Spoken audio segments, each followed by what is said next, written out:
Franny K. Stein, Math Scientist. Recipe for Disaster by Jim Benton. Chapter 1. Franny's House. The Stein family lived in the pretty pink house with the lovely purple shutters down at the end of Daffodil Street. Everything about the house was bright and cheery. When you think about it, pink and purple paints look quite nice together. But that just wasn't the type of thing that Franny thought about it. In fact, Franny hardly ever thought about paint, unless you could use it to make yourself invisible or fireproof, or if it was the kind that could make you taste terrible to monsters. Any math scientist will tell you that tasting too good is a very dangerous thing. No, pretty much the only time she really thought about paint was when she found some of her toothbrush, which has happened more and more often since Igor had taken up a new hobby, painting. It's toothbrush, Igor, not a paintbrush, she shouted from her bathroom. Igor had been showing a real interest in art lately, and was slowly getting better at it. He was also taken up gymnastics. All that bouncing around was probably how the paint got on the toothbrush. Franny didn't really mind. She wasn't very interested in art herself, but painting made Igor happy, and this hobby was a lot safer for the world that when he helped Franny with her experiments. Much safer. Chapter 2. Get your baked goods straight. Franny watched out the window of her classroom as two workers carried a big, rusty piece of junk out of the school. She raised her hand. Franny, Miss Shelley, what is that thing? It looks like the old furnace, her teacher said. I think the school is getting a nice new one. The old one never worked very well. They're not just going to throw that away, are they? Franny squealed. I don't know what they're going to do with it, Franny, Miss Shelley began, but before she could finish, Franny was out the door, down the hallway, and outside. She ran toward the workers, waving her arms. Guys, wait! I can use that thing. Can I have it? They chuckled at her. What are you going to do with it? One of them joked. I'm not sure yet, Franny said, rubbing her hands over the surface of it. But that is some good, heavy steel. I could make a lot of stuff from this. Like what? The one man asked. Like, I could make a small tank, I think, or maybe a rocket, maybe some kind of robot. I'll invent something. But this thing has already been invented, one of them said. It's a furnace. Then maybe I'll reinvent it, she told them. Miss Shelley walked out of the school to get Franny. When she got there, she found that the workers were laughing at her, and Franny didn't even seem to notice. This little cupcake says she wants to make a rocket out of this, one of them said to Miss Shelley with a sneer. Miss Shelley smiled. She can't do that, you know. The worker sneered. He didn't believe Miss Shelley either. Miss Shelley's face became very serious. You remember that giant asteroid that crashed into the Earth last month and destroyed half the planet? No, they said. That's because this little cupcake here blew it out of the sky with a rocket she made out of a broken refrigerator and an old dollhouse. Miss Shelley said proudly. The workman stared at Franny nervously. Never underestimate a little cupcake. Lots of them are real smart cookies, Miss Shelley said. So, can I have it? Franny grinned. You may have it, Miss Shelley said, but you have to promise not to build anything destructive. Nothing destructive, I promise, Franny replied, clapping her hands. She turned to the workman. Thanks so much. Just leave it out here. I'll come back after school and get it. Are you going to need some help? One of the workers asked. It's pretty heavy. Oh, I'll have help, she said. I have a lab assistant. A lab assistant? They asked. Well, he's not a pure lab, Miss Shelley added. He is also part poodle, part chihuahua, part beagle, part spaniel, part shepherd, and part some kind of wiggly thing that isn't even exactly a dog. Chapter 3. Sail, Fail. After school, Franny walked to the front lobby to wait for Igor to help her with the furnace. She saw a small table with her friends Mona and Vincent behind it. They had a sign. Sorry, I didn't understand. They had a sign posted that said "Bake Sale." Franny examined the things they were selling.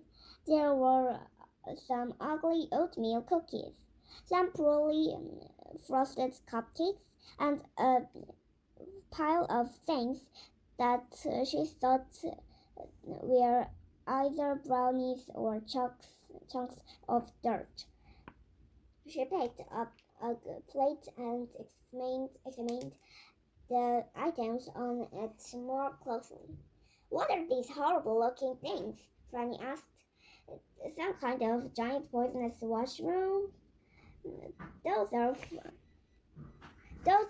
blueberry muffins, Mona said. I made those on purpose? Franny asked. Mona just scowled.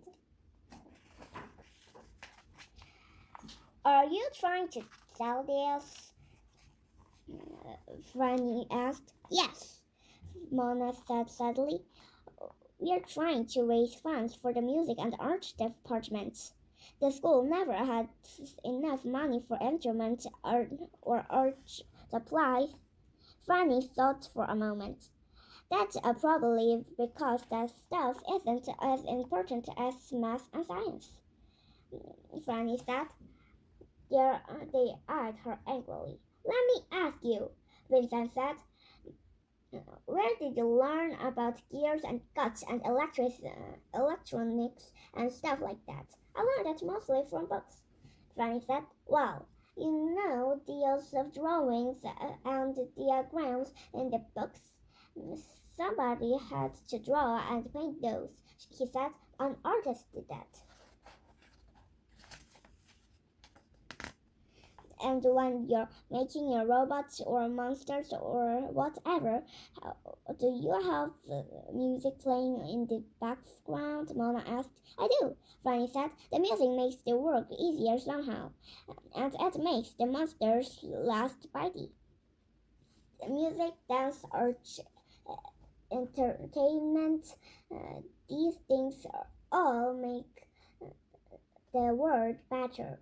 They make people happy in a way that helps anyone enjoy their jobs more, Moana said. Franny nodded. She liked all that stuff. Maybe you have a point, Franny said. Plus, Igor really liked music while he was painting or practicing gymnastics. Franny shrugged. Okay, I think you're right. All of those things are important, Franny said.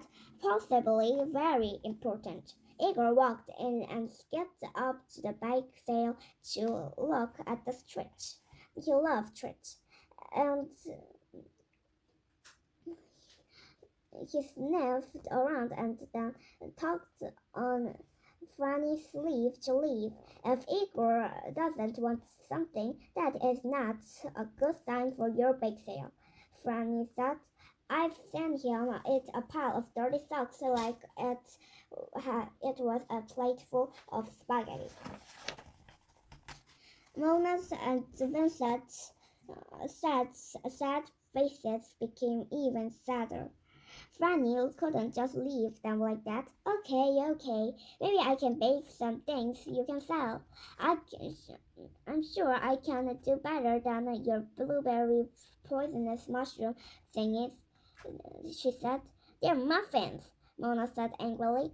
Igor and I need to get my furnace home, and then I see if I can come up with something that might help.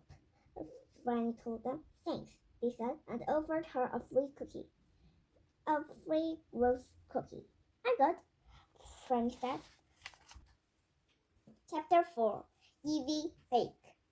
Franny listened to some music as she stirred together cookie ingredients inside a big blue bowl. Seriously, Igor, how difficult can baking be? You take some flour, add some sugar, toss it in the oven, and boom, you have delicious cookies, right? Igor smiled and nodded. He had totally faith in Franny's baking skills. 3 hours later, the kitchen was a mess, and most of the cookies Franny had made were either raw, burnt, or just plain nasty. Only one of them had turned out okay. She dropped it in Igor's dish and let him eat it. I give up, Franny said. This is too hard. Igor ran and got Igor ran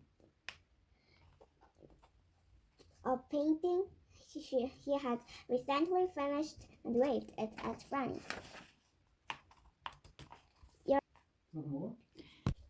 You're reminding me that this is all about the earth, right? Franny said, taking off her apron. Igor nodded. And how I told them I would help. Igor burped. Okay, Franny said, I get it. We won't let our art friends down. But it's clear that I'm not much of a baker. If I'm going to do this, I'm going to have to do this my way. Igor, to the laboratory. Igor gulped. Franny always got that look in her eye when she was about to do something experimental. Chapter 5. The Baker Maker. Franny assembled an electronic brain and downloaded every recipe on earth into it. She studied the fast and graceful movements of the best chefs and constructed arms and hands that were just unconfident and nimble. She also made one of those puffy chef hats because, come on, those things are adorable. Franny waddled and bolted for hours, twisting and shaping and discarded furnace into a marvelous creation. She might not have been very good at baking goodies, but if you ever needed a giant steel robot with flames shooting out of its mouth and smoke coming out of its ears, she was your girl.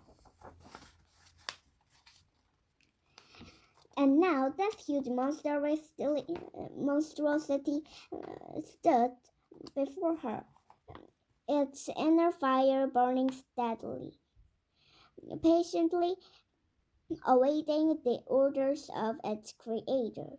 You're a baker, she told it.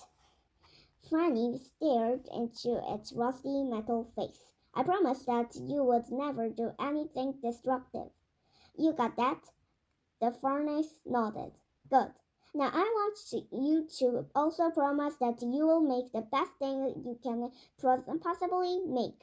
She told it. Its iron neck creaked and it nodded again. It should be less sweet than a cupcake, but bigger and a bit better than a cookie. She began. Something kids will really crave. The machine's electronic brain hummed. I will make a muffin. It croaked into a hollow, mechanical voice. Yes, Frank cheered. A muffin! That's perfect. Mona will love that.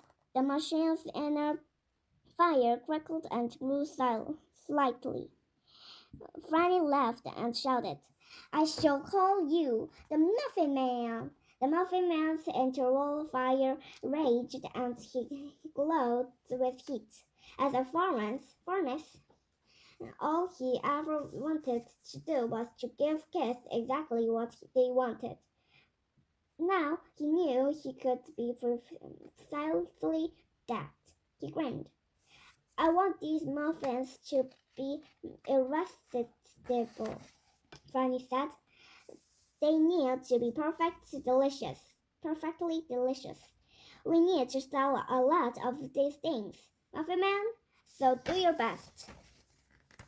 The Muffin Man nodded and got to work, carefully measuring ingredients and calming them in the proper way. They watched him, marveling at his skills with measuring cups and the way he swiftly stirred the ingredients together. The Muffin Man has everything under control, Franny said to Igor. You can go paint your pictures or do gymnastics or whatever you want. Igor wagged his tail. And I can get back to work on my other projects. I'm working on this one invention that lets you see into the future, and another one where you can burp into a robot's face, and it can tell you if the burp smells gross or super gross. Igor looked at her doubtfully.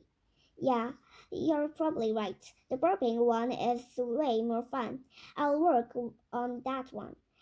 And as everybody in the lab went off in different directions to do what they did best, all was just perfect in the little pink house with the lovely purple shutters down at the end of Daffodil Street. Chapter 6. You can't beat his battery. The next morning, Igor and Franny were amazed at the platters full of gorgeous muffins, beautifully wrapped in a cellophane with appealing little bows. Igor snatched one up and began unwrapping it, but Franny grabbed the muffin from him before he could take a bite. No, Igor, these are for the bake sale, remember? She patted the Muffin Man on the back. Nice work, she said. We'll take these to school and see how the kids like them. If they're popular, I may need you to make a few more. The Muffin Man smiled. He really hoped the kids would like them. This was what he was made to do. At the end of the day, Franny took the muffins to the table where Mona and Vincent was having another unsuccessful bake sale. Put these out, Franny said. I think the kids will like them. We can give out some free samples to get them interested. Franny crumpled a couple muffins into bite-sized chunks and offered them to people passing by the table. A first grader named Danny stopped and looked at the samples. Just take a taste, Franny said. It's free. He picked up a piece and took a tiny, callable nibble. His eyes opened wide and he trembled. Danny clapped his hands over his mouth. What's wrong? Franny said. Is it awful? Danny's voice fell to a serious whisper. It's the most delicious thing I have ever tasted in my entire life, he said. Then he dug deep into his pocket for the money to buy one. The other kids saw Danny happily devouring his muffin, and they were immediately curious. After trying a sample, they also bought as many muffins as they could afford. This is the best deal ever, Mona told Franny. Thanks so much for the muffins. You really are a hero, Vincent told her. Do you think you could make some more? No problem, Franny said and smiled. Anything to help. Franny picked up the empty plate and headed for the door, but Danny stepped in front of her. Do you think there might be some muffin crumbs left on that plate? He asked hopefully. Could I have them? Franny laughed. Crumbs? Be serious, Danny. There will be more muffins here tomorrow. When Franny got home, the muffin man was sitting quietly at the kitchen table, waiting for her. Well, they really love your muffins, she told him. I'd like you to make another batch, please. The fire inside his internal oven became brighter, and he began arranging his mixing bowls and measuring spoons. You better bake us a dozen extra, Franny said. If we are lucky, we might get a few more buyers tomorrow. Chapter 7. Luck has nothing to do with it. When Franny walked into her school the next morning, there was a gigantic crowd around the bake sale table. What's going on? Franny asked. They want the muffins, Ma said. They were lined up when I got here, Vincent added. Do you have them? Aren't your bake sales usually after school? Franny asked them. Yes, but they want them now, Mama shouted. Okay, Franny said. And she handed them the bags of muffins. The groups of kids pressed towards the table as Franny wiggled threw down to get to table. Franny walked in and took her seat. Your muffins certainly are popular, Miss Shelley said. Isn't it great? Franny grinned. They're raising a lot of money for the art and music classes. It won't be long before they have all the cash they needed. That day, Franny saw kids sneaking bites of muffins during class. At lunchtime, she saw two kids eating muffins instead of the sandwiches their parents had sent them with down to school. As she was leaving for the day, Vincent and Mona stopped her in the hall. We could really use more of those muffins tomorrow, Mona said. Like 10 times as many, Vincent added. Franny noticed some smears on their faces. Wait, you're not eating them, are you? You're supposed to be selling them to raise money. We sell most of them, Mona said, and we always pay for the ones we eat. Vincent said. So it's okay, I guess, Franny said. As long as you pay for them. They grinned at her. Okay, more muffins, she confirmed. The muffin man will be delighted. Chapter 8. More baking, more dough. Franny looked at the mess the muffin man was making and shook her head. These bigger batches are taking up too much room, Franny said. There's hardly any space for Igor should teach the monsters how to dance. Please, the muffin man said. Don't make me stop. My muffins make the kids happy. I never want to stop. I'm not going to make you stop. I just have to figure out where to put you. I have an idea, she said. There's a storage room in the basement of the school. It's right next to where I used to work as a furnace. It's practically empty. We can we can start up my bakery there, said the muffin man. Good idea, Franny said. After dark, we will immediately begin moving you to the new location. Chapter 9. Just what they needed. You were right, Franny said to the muffin man. This is a perfect place to set up your bakery. Now you can work as late as you want, and we have space to work on our other projects. The muffin man slid a tray of muffins into his built-in oven. Just stay out of the way and be quiet, she told him. We don't need to let everybody know that you're down here. Igor reached for the muffin. No, Franny said. I told you before. These are for the bake sale. Keep your paws off them. Igor nodded. Good night, Franny told out of the muffin man as they headed up the stairs. But he didn't answer back. He was concentrating on making a great big batch of muffins. More old, smiling, happy kids who would be waiting for them the next morning. Chapter 10. It's baking, then gravy. The next morning, the bake sale table was mobbed. Almost every kid in the school was there, and they were not happy. They were yelling and shouting and demanding their muffins. Mona and Vincent collected big handfuls of money as kids bought all the muffins they could hold. Franny was delighted. Wow, so many muffins! And took a look at all that money. They are really craving these things, Mona said as she took a bite from her own muffin.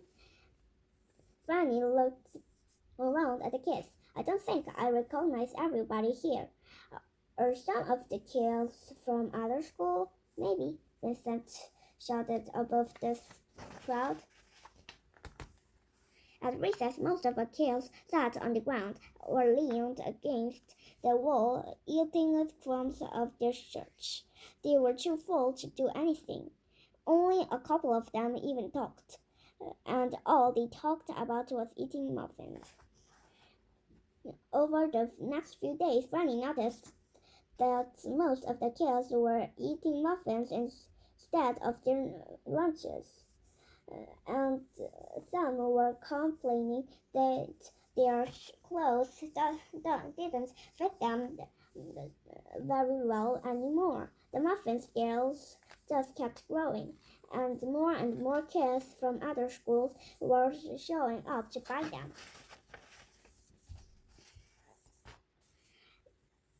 Franny caught up with Mona and Vincent after another after-school muffin sellout. You should have plenty of money for the art and music departments by now, Franny said. Probably, Mona replied. I'm just not that interested in the money anymore. Yeah, Vincent added. When I'm practicing into the flute, I'm just thinking about how I could be using my mouth to eat muffins instead. How could muffins be that important to anybody? Franny thought to herself. On the way out of the building, Franny stopped by the art room. There was piles of unused supplies, and the music room had unopened boxes and boxes of brand new instruments. This is weird, Franny said, but I guess if there's not interested in that stuff anymore. That's up to them. And I have projects of my own waiting for me back at the lab. After dinner and homework, Franny went to her lab and got back to work on her new inventions. Igor, she shouted, please come here and hold these wires while I tighten this screw. But Igor didn't come. Igor! She shouted again. Igor didn't answer. He wasn't painting. He wasn't practicing his gymnastics. He wasn't even playing hide and go bite with the monsters. Igor had disappeared for a few days before, so Franny didn't worry much. Once he'd enjoyed the circus for a few days. Another time he tried alligator wrestling. He'd even tried to be a fashion model. I'm sure there's nothing to worry about, Franny said to herself. Sometimes he just gets curious and wants to try something. He'll be back. Chapter 11. Maybe the baked goods are baked bats. The next day at school, there was nobody at the bake sale table. There weren't even any kids in the hallways or classrooms either. Did I accidentally show up here on the Saturday again? Franny asked herself. No, this is something stranger than that. I wish Igor was here to help me. She pulled her burp-sniffing robot out of her backpack. I'll bet I can modify this to sniff out other things, she said, and with a few little adjustments, a couple rubber bands, and a handful of paper clips, she finished it. Find Igor, she told it. Should be easy. He kind of smells like a burp, and it started sniffing its way down the hall. The robot stopped in front of the door to the school basement and beeped. Down there? He asked it, and it beeped again. I wondered what he's doing down there. She said, and slowly walked down the stairs. As she headed downward, she heard sounds of people working, and she started to smell the muffin baking. Maybe the muffin man has seen Igor. She said as she came around the corner and saw exactly what was going on. Long tables lined the basement with kids mixing ingredients and pouring down into muffin pans. Igor was loading the pans into one of the brand new ovens along the wall. If this wasn't odd enough, everybody also seemed almost half asleep. Oh, hi, Franny, said the muffin man cheerfully. Isn't this great? Do you want to help? What are you doing? She demanded. We're making muffins, he said, and not just for the kids at the school. We're making them for everybody, everywhere. Soon, the whole world will get to enjoy my wonderful muffins. Franny shook Mona's shoulder. Mona, why are you doing this? Mona looked at her and smiled weakly. He pays us in muffins, Franny. If we help, we can have all the muffins we want. These were just supposed to be for the bake sale, Franny said, to raise money for art supplies and musical instruments. Mona shrugged.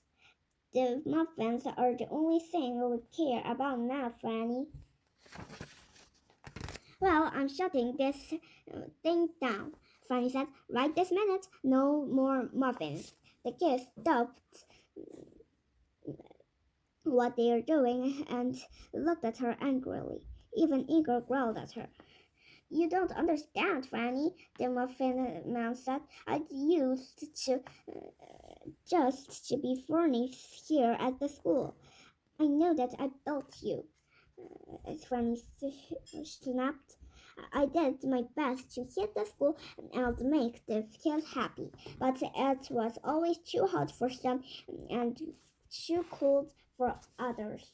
No matter what I did, I couldn't satisfully satisfy them all. The kids went back to working on the muffins as he spoke. But then you made me into a baker, and I came up with my wonderful recipe, and everybody loves it. They're all happy now. Franny knew she couldn't just turn him off. He was too big and heavy to attack. Plus, he was burning hot. Even if he somehow managed to tip him over, his fire could burn down the school. There was too many kids in this basement for her to start a fighting with a muffin man. It was too dangerous. Franny had to think fast. Yes, Franny said, pretending to be encouraging. You've done a great job here. I'm not surprised that people like the muffin so much. It's a spectacular recipe. The muffin man smiled at her. Of course, the muffins would be even better if these kids had real skills like yours. I mean, you were designed to be the greatest baker. These guys are just trying to do their best. But I'm training them, the muffin man said. Yeah, and I'm sure they're okay, and they will get better eventually, years from now, Fanny said. But you taught me everything in a single night, the muffin man said. Well, yes, Fanny smiled. I'm a scientist. I use special scientific equipment. But don't worry about it. You're fine. Your way is fine. The muffin man thought for a moment. Will you help me train them to be expert bakers? You could go get your equipment. I can pay you in muffins. You can have all you want. I don't think so, Franny said. Just try one, said the Muffin Man. The Muffin Man said, and he grabbed her and pushed one toward her face. Franny struggled. She knew she did not want to eat one of those. Um, I'm full, Franny said. I've been eating them all morning. But just to be nice, I'll go to my lab, grab a few things, and be right back, Franny said, pulling away from a Muffin Man's gasp. Come on, Igor. You can help me. Igor looked at her and shook his head.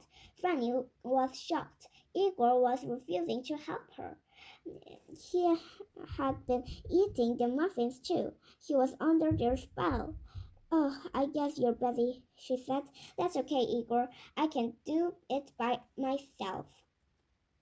And Franny ran up the stairs and all the way home. Even Igor is hooked on those muffins, Franny cried. She had been able to count on him since the day she got him. In some ways, she had never felt more alone. Chapter 3 Chapter 12 Smart Cookies Don't Crumble.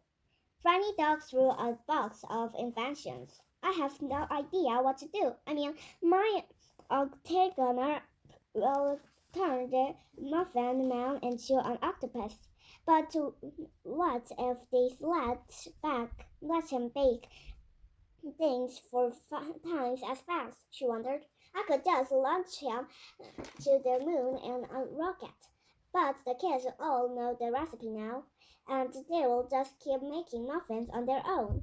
And I'm not sending all those kids to the moon with him. I suppose I could lock them all down there in the basement, and at least they couldn't give muffins to anybody else. But that wouldn't be fair. It's not really their fault. I've always known how to fight great big monsters, but this is different. Franny sat down and looked at a painting that Igor had done of himself and smiled. I guess he will never paint one of me now, she said sadly. Wait a second, she said.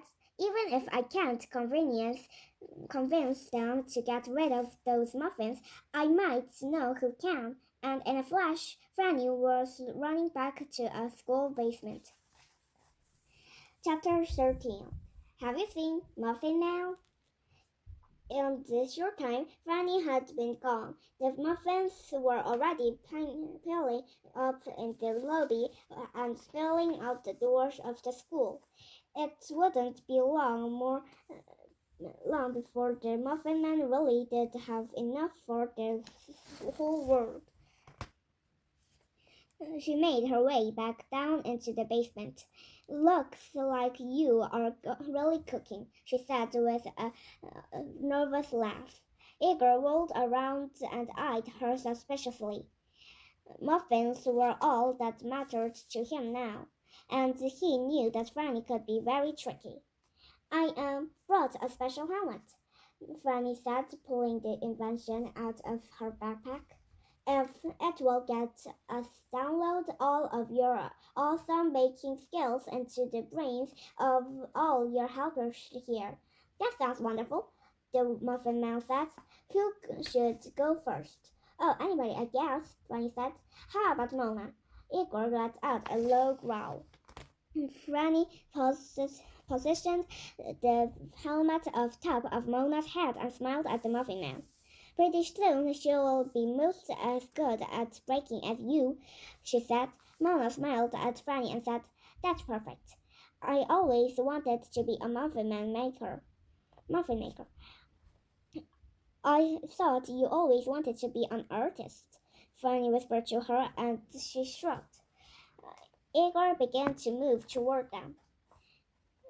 Franny leaned in close so that nobody but Mona could hear her. Mona, this is my visualizer helmet. When I turn this on, you're going to get a look at the future that awaits you. You're going to see what these muffins will bring you. I'll bet it's going to be great, Mona said. Now realize your future, Mona, Franny said, and she flipped the switch. Mona saw herself as a teenager, making muffins and selling them to people. She did not look very happy. As the helmet hummed, he saw farther into her future. She looked even worse. She was alone, and her brushes and canvases were unused in the corner. She looked sick. She saw her little brother and her friends eating the muffins and never accomplishing much more than that. She got older, and it never got better. A tear rolled down her cheek. You're right. I did want to be an artist, she whimpered. Franny took the helmet off her. Franny, I don't want to do this anymore. I don't want to do this to myself. Just keep these thoughts to yourself for now, Franny told her softly, and go get Vincent. Soon Vincent was visualizing his future. He wasn't a musician. He wasn't really any, sold his flutes to buy muffins. Franny took off the helmet and told him to do just as Mona had done, and to bring another kiss over. But then Franny heard Igor behind her, snarling. You know that I'm up to something, don't you? She said, reaching for a muffin. You're right, Igor, I am. I've figured out how to make these muffins even better, she said, and she dropped one into the helmet. He was still suspicious, but he knew that Franny was smart enough to make anything better. Just try it, she said, and she held out the helmet like it was his old familiar dogfish. Igor sniffed cautiously and then slowly stuck his face into the helmet. Suddenly, Franny pulled it over his head and turned it on. Igor saw his future. He was an old dog now, missing some teeth and living on the street. He limped along, whining and groaning, and he had no home, no muffins, and worst of all, no Franny. No Franny. He pulled his head out of the helmet. He couldn't look at her. He was ashamed of himself. Franny hugged him. "It's okay," she said. "You understand now." Igor nodded. Franny snuck around, carefully putting the helmet on each kid, revealing to them that what their future would hold if they kept eating the muffins. Their hopes of being doctors, lawyers, athletes, dancers. The muffins destroyed all of the dreams. Each kid tore off their apron and threw down their spoons and missing bowl. "We quit!" they shouted. Chapter 14. Kiss the Cook. Goodbye. The fire inside the muffin man blazed and his eyes glowed with menacing orange flames. "It's over, Muffin Man," Franny said, and she gestured towards the kids who were shoveling the muffins into the trash. "They realize now what you're making them sacrifice. Your muffins are history." The Muffin Man laughed a hollow metallic laugh. "You think this is the end?" he roared. "This muffin recipe is perfect. I'm going to share this with the whole world. Even if these kids have stopped eating them for now, they will start again, and then I'll make everybody everywhere happy." Franny looked at Igor. "You remember any of your gymnastics?" she asked him as she hoisted him onto her shoulders.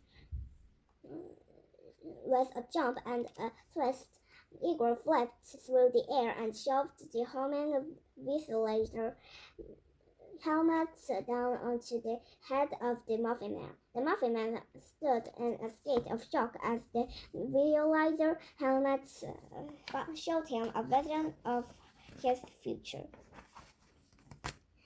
It was a sad, bleak future where people shuffled around aimlessly.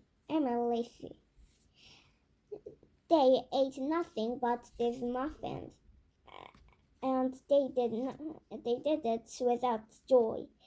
It was a horrible, unhappy world that he had created, and the Muffin Man couldn't bear to look at it. He slowly removed the helmet. "But I promised never to do anything destructive," he said sorrowfully. He dropped the helmet on the ground. "I promised to make the best thing I possibly could." The Muffin Man slouched, and the fire inside him shrank to just a few glowing embers. "My muffins don't really make people happy, do they?" he asked Franny. "At first they think they're happy," she said, "but that doesn't last long. People are usually happy when they're creating things or learning things or trying to make that world or themselves better." The Muffin Man nodded. "No more muffin making," he said, and he dropped his little shaved hat and shuffled away, clinking and clanking up the stairs. "He's gone," Mona said. "You beat him, Franny." The kids cheered. "It wasn't me," Franny said. "I knew I could never beat him. You all wanted those muffins so badly. It was clearly that I could never make you stop." She lifted the visualizer helmet, but I wondered if maybe you could make yourself stuff once you took a look at your futures. I think that's what stopped him too. He was programmed to try to make the best things he possibly could, and to never be destructive. Once he understood that he had done, he made himself stop. I think that sometimes we are our own biggest heroes, Franny said as she and Igor walked up the stairs and headed home. When they got back to the lab, Franny put her stuff away. I wonder where the Muffin Man went, Franny said. Igor shrugged and hugged Franny hard. He felt bad about growling at her and she knew it. It's okay, she said. Chapter 15. He's just killing it. Franny walked happily into school the next morning. She was looking forward to a perfectly normal day with her friends, but she didn't see any of them anywhere. Not on the halls, not in the classrooms. Oh no! She shouted. Did they get back on those muffins? She ran downstairs on the basement. All the muffins were gone and everything had been cleaned up. Where is everybody? She said to herself and started wandering the halls. Soon she heard laughter coming from the art room. The kids were crowded around the muffin man and clapping. Get away from him! Franny shouted. He's dangerous. She pulled the octagoner from her backpack. She had brought it just in case something like this happened. You never know when you might have to turn somebody into an octopus. She started pushing her way through the crowd. He's not dangerous, Mona said. He's a kiln now. So we can bake things out of clay. I will invent it myself. The Muffin Man said. I heard somebody say I could be reinvented. So I thought for a long time and realized I could make more people happy by doing this. Now we can make all sorts of things, Vincent said. He fires them inside his belly. Look, I made something already, the Muffin Man said. He blew hard on it to cool it off and handed it to Franny. It was a really good ceramic plate with a picture of a muffin on it and the words, Thanks, Franny. It's a muffin plate, he said. Franny looked at the uncomfortably. Not for my muffins, he laughed. I don't do that anymore. It's for one of those nasty, ugly ones that Mona makes. Franny laughed and threw her arm around Mona. Now that I think about it, Mona, I really like your muffins the best of all.